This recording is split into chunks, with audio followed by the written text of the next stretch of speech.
வணக்கம். ஆகாசவாணி.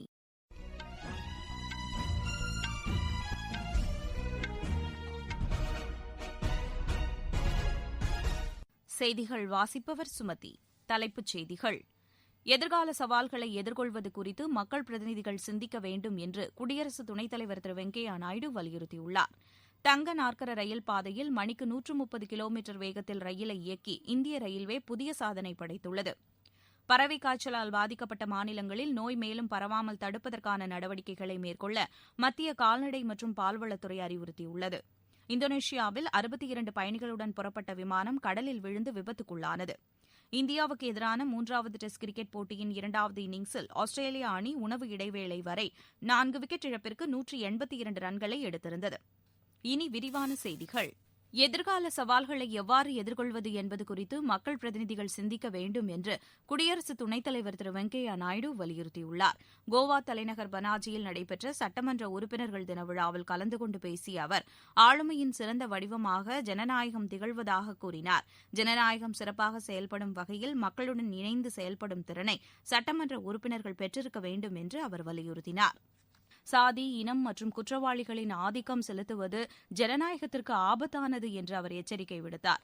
தேர்ந்தெடுக்கப்பட்ட மக்கள் பிரதிநிதிகள் தங்களது கடமைகளை பகுதி நேரமாக செய்யக்கூடாது என்றும் அவர் கேட்டுக் கொண்டார். அரசின் திட்டங்களை உரிய காரணமின்றி எதிர்ப்பது தவறானது என்றும் தேர்ந்தெடுக்கப்பட்ட மக்கள் பிரதிநிதிகள் சட்டமன்றத்தின் மாண்பை காக்க வேண்டும் என்றும் குடியரசு துணைத் தலைவர் திரு வெங்கையா நாயுடு கேட்டுக் கொண்டார். கோவா சுதந்திரம் பெற்ற பிறகு 1961ஆம் ஆண்டில் நடைபெற்ற சட்டப்பேரவையின் முதல் அமர்வையொட்டி ஆண்டுதோறும் ஜனவரி 9ஆம் தேதி சட்டமன்ற உறுப்பினர்கள் தினம் கொண்டாடப்படுகிறது.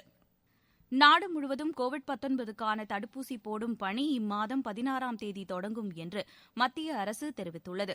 பிரதமர் திரு நரேந்திர மோடி தலைமையில் நடைபெற்ற உயர்மட்ட குழு கூட்டத்தில் இதற்கான முடிவு எடுக்கப்பட்டது. முதற்கட்டமாக முன்களப் பணியாளர்கள் 3 கோடி பேருக்கு தடுப்பூசி செலுத்தப்படும் என்று அறிவிக்கப்பட்டுள்ளது. மேலும் 50 வயதுக்கு மேற்பட்டவர்கள் மற்றும் இணை நோயால் பாதிக்கப்பட்ட 27 கோடி பேருக்கு இந்த தடுப்பூசி போடுவதற்கான நடவடிக்கைகள் மேற்கொள்ளப்படும் என்றும் அரசு கூறியுள்ளது.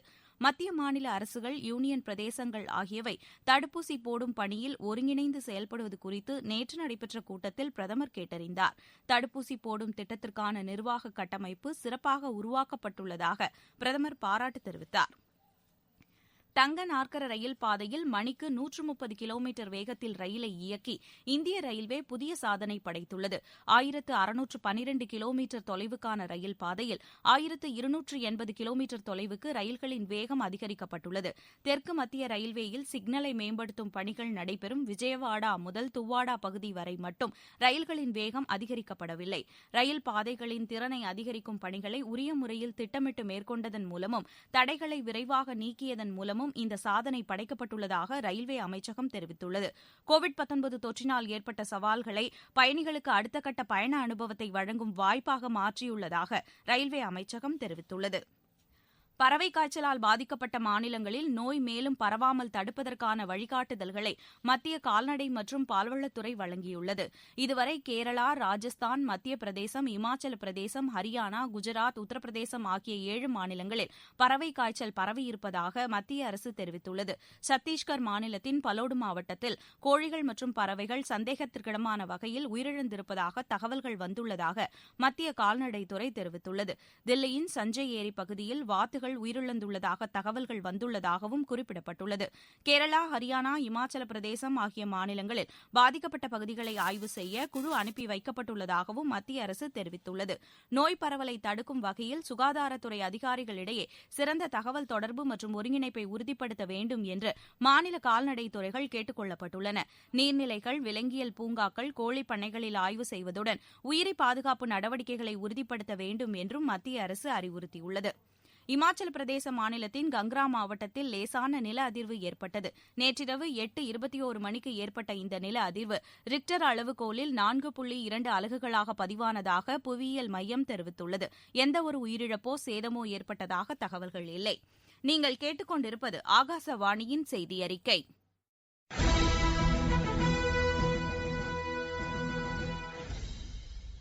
கோவிட்-19 ஒழிப்போம், தடுப்பூசிக்கு தயாராவோம். கோவிட்-19க்கான தடுப்பூசி பாதுகாப்பானது. இதனை பெறுவதற்கு கோவின் இணையதளத்தில் புகைப்படத்துடன் கூடிய அடையாள ஆவணத்துடன் பதிவு செய்ய வேண்டும். உங்கள் கைபேசி செயலிக்கு வரும் தேதியில் சம்பந்தப்பட்ட மையத்திற்கு சென்று தடுப்பூசி போட்டுக் கொள்ள வேண்டும். தடுப்பூசி போட்டவுடன் 1/2 மணி நேரம் கண்காணிப்பு மையத்தில் அமர்ந்திருக்க வேண்டும். 2ஆம் சுற்று தடுப்பூசியையும் அதற்கான தேதியில் தவறாமல் போட்டுக் கொள்ள வேண்டும். நம் நலன் காத்து நாட்டு நலனை உறுதி செய்வோம். விவசாயிகளின் நலனுக்காகவே வேளாண் சட்டங்கள் கொண்டுவரப்பட்டுள்ளதால் விவசாயிகள் தங்களது போராட்டத்தை திரும்பப் பெற வேண்டும் என்று மத்திய சமூக நீதி மற்றும் மேம்பாட்டுத்துறை அமைச்சர் திரு ராம்தாஸ் அதவாலே வேண்டுகோள் விடுத்துள்ளார். ஹைதராபாத்தில் செய்தியாளர்களிடம் பேசிய அவர் விவசாயிகளின் கோரிக்கைகளை மத்திய அரசு முழுமையாக பரிசீலிக்கும் என்று உறுதியளித்தார். வேளாண் துறை அமைச்சருடன் விவசாயிகள் நடத்தவுள்ள பேச்சுவார்த்தையில் தீர்வு எட்டப்படும் என்று மத்திய அமைச்சர் நம்பிக்கை தெரிவித்தார். பஞ்சாப், ஹரியானாவை தவிர மற்ற பகுதிகளைச் சேர்ந்த விவசாயிகள் போராட்டத்தில் தீவிரம் காட்டவில்லை என்றும் குறைந்தபட்ச ஆதார விலை மற்றும் விவசாயிகளின் நில உரிமைகளை வேளாண் சட்டங்கள் பாதுகாக்கும் என்றும் திரு ராம்தாஸ் அதவாலே தெரிவித்தார். இந்தோனேஷியாவில் 62 பயணிகளுடன் புறப்பட்ட விமானம் கடலில் விழுந்து விபத்துக்குள்ளானது. தலைநகர் ஜகர்த்தாவில் இருந்து போர்னியோ தீவு பகுதியில் உள்ள பொன்டியானிக் பகுதியை நோக்கி விமானம் புறப்பட்டது. சில நிமிடங்களிலேயே இந்த விமானம் கடலில் விழுந்து விபத்துக்குள்ளானது. விமானத்தின் பாகங்களும் பயணிகளின் சடலங்களும் கண்டறியப்பட்டுள்ளதாக கடலோர காவல்படையின் கமாண்டர் தெரிவித்துள்ளார். சம்பவ இடத்திற்கு மீட்புக் குழுக்களை அனுப்பி வைத்துள்ளதாக தேசிய மீட்புப் படை செய்தி தொடர்பாளர் யூசுப் தெரிவித்துள்ளார். 20 லட்சம் கோவிஷீல்டு மருந்துகளை தங்களுக்கு அனுப்பி வைக்க வேண்டும் என்று இந்தியாவுக்கு பிரேசில் அதிபர் திரு ஜெயர் போல்சனாரோ கோரிக்கை விடுத்துள்ளார். இது தொடர்பாக பிரதமர் திரு நரேந்திர மோடிக்கு கடிதம் எழுதியுள்ள அவர் தங்களது நாட்டில் கோவிஷீல்டு மற்றும் கோவாக்சின் தடுப்பூசிகளை பயன்படுத்த ஒப்புதல் அளிக்கப்பட்டுள்ளதாக தெரிவித்துள்ளார். இந்தியாவின் தேவையை பூர்த்தி செய்துவிட்டு தங்களுக்கும் விரைந்து அனுப்பி வைக்க வேண்டும் என்றும் போல்சனாரோ கோரிக்கை விடுத்துள்ளார். மும்பை தாக்குதல் உள்ளிட்ட தீவிரவாத செயல்களுக்கு லஷ்கர் இ தொய்பா அமைப்பை சேர்ந்த ஷஹி-உர் ரஹ்மான் லக்வியை பொறுப்பாக்க வேண்டும் என்று பாகிஸ்தானை அமெரிக்கா கேட்டுக் கொண்டுள்ளது. தீவிரவாத செயல்களுக்கு நிதி திரட்டியதாக லக்விக்கு 15 ஆண்டுகள் சிறை தண்டனை விதித்து லாகூரில் உள்ள நீதிமன்றம் நேற்று முன்தினம் தீர்ப்பளித்தது. நிதி செயல்பாடுகளுக்கான பணிக்குழுவின் கூட்டம் அடுத்த மாதம் நடைபெறவுள்ள நிலையில் கண் துடைப்புக்காக இந்த தண்டனை வழங்கப்பட்டுள்ளதாக இந்தியா தெரிவித்துள்ளது. இந்நிலையில் அமெரிக்க வெளியுறவுத்துறை வெளியிட்டுள்ள டுவிட்டர் பதிவில் தீவிரவாதத்திற்கு நிதி அளித்ததை தாண்டி பல்வேறு குற்ற செயல்களில் லக்வி ஈடுபட்டதாக தெரிவித்துள்ளது. இந்திய எல்லைக்குள் நுழைந்த சீன வீரரை பாதுகாப்புப் படையினர் கைது செய்தனர். லடாக் எல்லையில் சீன வீரர் நேற்று முன்தினம் அத்துமீறி நுழைந்ததாகவும் அவரை பாங்காங் சோ ஏரி பகுதியில் பாதுகாப்புப் பணியில் ஈடுபட்ட வீரர்கள் கைது செய்ததாகவும் இந்திய ராணுவம் தெரிவித்துள்ளது. இந்தியாவுக்குள் அவர் நுழைந்ததற்கான காரணங்கள் குறித்து விசாரணை நடத்தி வருவதாகவும் உரிய விதிமுறைகளின் அடிப்படையில் அடுத்தகட்ட நடவடிக்கை எடுக்கப்படும் என்றும் ராணுவம் கூறியுள்ளது.